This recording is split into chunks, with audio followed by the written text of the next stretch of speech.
Arnaud, vous allez nous raconter l'histoire de François. Et vous allez voir que l'histoire de François, ça va vous faire du bien.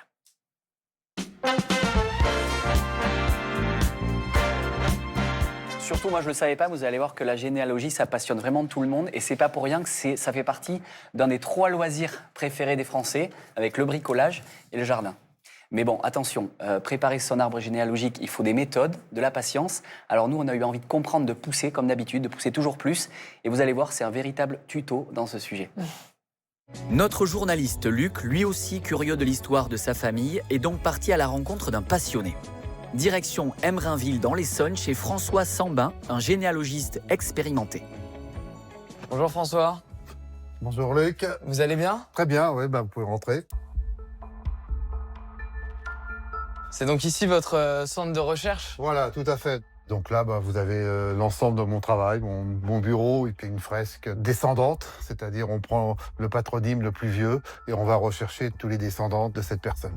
Et là, il y a à peu près 400 noms. Ça a pris au moins 3-4 ans pour faire cet arbre, et c'est toujours pas fini. Vous avez certains endroits où je recherche encore. Pourquoi est-ce que vous êtes lancé dans toute cette généalogie? Je suis très attaché à l'histoire et au patrimoine. Donc l'histoire de sa propre famille, je pense que c'est important. Et puis aussi transmettre, moi j'ai 4 petits-enfants, donc aussi transmettre cette histoire. Il suffit pas d'aligner tous ces noms. Il y a des histoires particulières. Chaque personnage a eu cette histoire et c'est ça la recherche qui est importante en généalogie. Généralement, on commence par la boîte à souvenirs que l'on a dans la famille.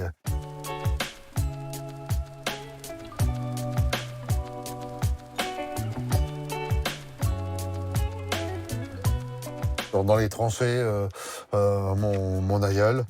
Vous voyez, c'est une histoire. Là, maintenant, c'est essayer de retrouver, par exemple, à quel endroit il était.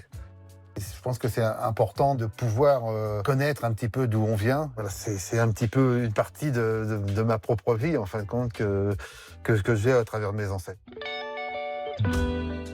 François a commencé ses premières recherches généalogiques dans les années 80 en fouillant dans les archives familiales. Mais c'est à la retraite, grâce à l'essor d'Internet, qu'il a pu se consacrer totalement à sa passion. Des fois, je suis resté jusqu'à 3 h du matin sur mon ordinateur parce que j'avais trouvé une information et que je voulais aller jusqu'au bout. L'accomplissement, c'est de faire un livre. C'est un livre qui raconte l'histoire de la famille pour pouvoir le transmettre. Un projet personnel et familial, mais pas seulement. François aime surtout transmettre et partager ses connaissances. À Ponto-Combo, il retrouve d'autres passionnés dans une association de généalogistes amateurs, ici 2 maîtres mots, la recherche et la convivialité. J'ai aussi ce gros problème, c'est mon ancêtre qui a émigré aux États-Unis. Il y a plusieurs sources, en fin de compte, pour retrouver un ancêtre aux États-Unis. On va le faire ensemble. Grâce à l'association, j'ai pu commencer parce que je ne savais pas par où m'y prendre, comment faire. Et j'ai beaucoup progressé avec l'aide de tout le monde. Et c'est vraiment très, très intéressant. Et ma famille attend beaucoup les résultats de mes recherches. Et sortir, ça nous fait travailler un petit peu les méninges. Nous trouver une date d'anniversaire, une date de naissance, un contrat de mariage. Ça nous permet de remonter un peu 300, 400 ans en arrière. Et donc c'est drôle, c'est ludique, on va dire. Pour l'instant, mes enfants et petits-enfants, ça les intéresse pas du tout. Mais je me dis qu'un jour, peut-être, ils seront contents de retrouver tout ce que leur mère et grand-mère a fait. Bon, maintenant, c'est à votre tour. On va essayer de récupérer vos ancêtres avec les logiciels que nous possédons. Donc là, vous allez mettre votre nom. Mes grands-parents? Voilà, mettez vos grands-parents. Et au fur et à mesure, votre arbre va se remplir petit à petit. Grâce à un site internet spécialisé, Luc remonte le temps et retrouve l'identité de ses arrière-grands-parents. C'est ce qu'ils faisaient ou pas? Un ouvrier, donc c'était une personne qui travaillait généralement dans les champs. En tout cas, c'est super sympa. Là, je suis content d'avoir retrouvé mon arrière-grand-mère. Merci beaucoup en tout cas François pour cette initiation. C'était vraiment très chouette. C'est vraiment passionnant. Hein. C'est génial. Est-ce que ça vous a donné envie, j'espère, dans le public, ça vous a donné envie d'en savoir plus sur votre famille parce que ces petites enquêtes, il faut le dire, ça booste notre dopamine, la fameuse hormone du plaisir. Ça rend très fier aussi. Vous l'avez dit tout à l'heure, la petite loupe, on joue au détective et c'est vrai qu'on se passionne. Et surtout, et c'est ça qui pour moi résonne le plus, c'est que rechercher, c'est remonter le fil de l'histoire, découvrir les racines, parfois les secrets, un petit peu enfouis, les ancêtres.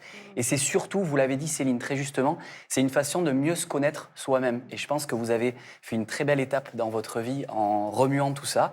Et avoir votre sourire, je pense que c'est la meilleure des réponses. Mais en tout cas, chacun devrait le faire parce que c'est à la fois passionnant et très utile. Sarah, vous qui êtes à côté de votre tonton, est-ce que vous apprenez à vous connaître? Mais justement, avec mon Jean-Yves Cadour, on a remarqué qu'à chaque fois, quand on fait des réunions familiales, on adore écouter et réécouter les mêmes histoires de famille. Alors pourquoi on y prend autant de plaisir? Eh bien, c'est vrai que dans la vie, en général, on a plein de mythes, plein de légendes. Hein. Il y a l'Odyssée, Homère, l'Iliade. Eh bien, nous avons aussi nos petits mythes familiaux. Et c'est vrai qu'on a les histoires qu'on aime bien se raconter, où on est parfois un héros, je fais une... ou un clown, mais où, de toute façon, c'est quelque chose qui nous nourrit, qui nourrit l'imaginaire familial. Qui nous rassemble aussi. Qui nous rassemble, on est là. Et c'est en fait vraiment le plaisir de connaître déjà une histoire. Et, grand-mère, tu vas nous raconter l'histoire de quand tu étais au village. Et donc, je vous encourage, hein, Jean-Yves et Sarah, à continuer à vous raconter vos mythes familiaux ensemble et à vous rassembler dans cette unité. Ah là là, votre grand-mère, elle vous manque, hein, Jean-Yves. Ah oui, au bled. Quelle belle famille. Caroline, vous restez avec nous parce qu'on va s'attaquer maintenant au cœur du sujet, la construction de son arbre généalogique. Et c'est le déculpabilisant Stan Gusman qui ouvre le bal. Dans la vie, faut pas s'en faire. Agathe, Oui. je suis pas peu fier, mais j'ai un cadeau pour vous ce matin. Ah bon? Ouais, votre arbre généalogique élaboré en partenariat avec la plateforme MyHeritage. Alors, c'est vrai, alors? C'est vrai, extrêmement bien documenté. Nous sommes remontés sur 11 générations. Que des canons, 166 ancêtres. Oh, Des oui. bombes. 17e siècle à nos jours, rendez-vous Oh là compte. là. Oh là là là là. Et je peux vous dire que ça pue pas la misère hein, chez Agathe. Hein. On est plutôt première classe que lutte des classes, hein. Vous allez voir. Une branche paternelle de notables, ancrée en France, entre Paris, Lyon et la Bourgogne. Je sais rien sur ma famille paternelle. Voilà, en fait, un petit penchant pour la bouteille qui nous vient de la Bourgogne, sans doute. Et une branche maternelle de gens lettrés, biberonnés à la pensée des Lumières, qui a fait fortune en Suisse, en Angleterre et aux États-Unis. Il n'y a plus rien, je vous le dis. Ouais. Justement, je veux savoir, est-ce que ces origines vous paraissent cohérentes avec l'éducation que vous avez reçue? Vous voulez dire des blindés alcooliques? Écoutez, je pense que les schémas ont été cassés avant ma naissance, sur les deux niveaux. C'est ce qu'on dit. Alors, je préviens tout le monde, votre arbre nous réserve une énorme surprise. Vraiment, je vous le dis, vous ne verrez plus Agathe comme avant une fois que vous saurez de qui elle descend. Sans plus tarder, on va commencer avec la lignée paternelle, avec votre arrière-grand-mère, une certaine Marie-Caroline Kloppenburg, j'en dirais de la bière. Ça vient d'Allemagne.